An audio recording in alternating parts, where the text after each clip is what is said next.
have a poem which is written by Phoebe Cary. Phoebe Cary was an American poetess. She was born on 4 September 1824 in US. The title of the poem is The Legend of the Northland. Legend means a story, a historical story which orally passes from generation to generation. Northland is a place which refers to the northernmost part of the earth. This poem is in a form of ballad. Ballad is a kind of poem which narrates a story in short stanzas. This poem narrates the legend of Northland, the legend of an old lady who angered the St. Peter because of her greed. Now I am going to read the first stanza of the poem. Where away in the Northland, where the hours of day are few and the nights are so long in winter that they cannot sleep them through. Here the away word is repeated twice to emphasize that this place is very far. This place, which is Northernland, is very far, where on that place the duration of daytime is very short and the nights are too much long that the people of there cannot be able to sleep the whole night. The rhyming scheme used here is Northland A, few B, winter C, through B. So AB, CB is the rhyming scheme in first stanza. The literary device alliteration is used in the last line of first stanza. Them through, that they cannot sleep them through, that they is the sound is repeating here, and the word are closely placed. The definition of alliteration is repetition of consonant sound at the start of two or more closely placed word. So here the sound is repeated, that they, them through. In second stanza, where they harness the swift reindeer to the sledge when it snow and the children look like bear cubs in furry funny clothes. Where they harness means to tie with rope the swift reindeer. Swift means fast and reindeer is animals of that polar region, where the people of that place tie the reindeer with rope to the sleds. Sleds is a vehicle used to travel on that place, on that polar regions, and the children of that place look alike the bear cubs because they have weird furry clothes. That's why they look funny and like young ones of bears. In second stanza, the literary device used here is and the children look like bear cubs. So here the comparison by using like. So here is a literary device which is simply is used. In their funny furry clothes, for sound, which is a consonant sound, is repeated twice for funny and furry. So here is use of alliteration again in the second stanza. And the rhyming scheme is same as the first A, B, C, B.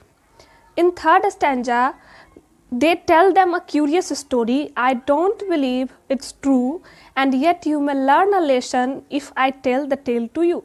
They refers to the parents or the grandparents of that place of the polar region, and them refers to the children. They tell them a curious story.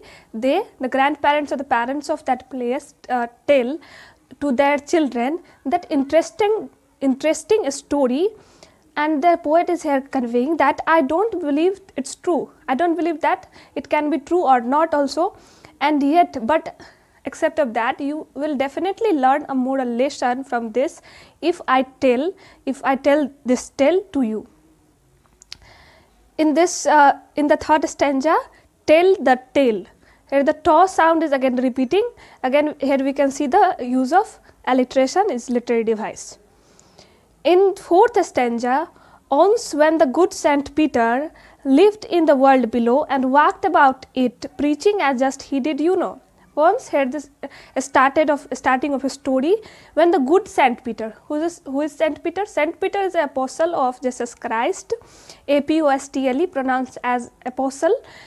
He was an apostle of Jesus Christ when he was living in this world below and preaching. Preaching means to give religious talk or to deliver religious spiritual talks. So when he was living in this world and he was preaching, he came to the door of a cottage in traveling around the earth, where a little woman was making a cake and baking them on earth. When he was moving in this on this earth, he reached to a cottage. He reached to a chamber, a small room, while he was traveling, where a small woman was making and making cake and baking and heating that cake on the hearth. Hearth means fireplace.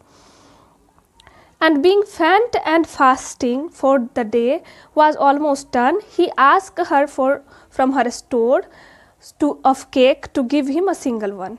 He was faint, he was very weak, because he had been not eaten anything in this whole day with fasting, because he has not eaten anything for the day the day was almost completed.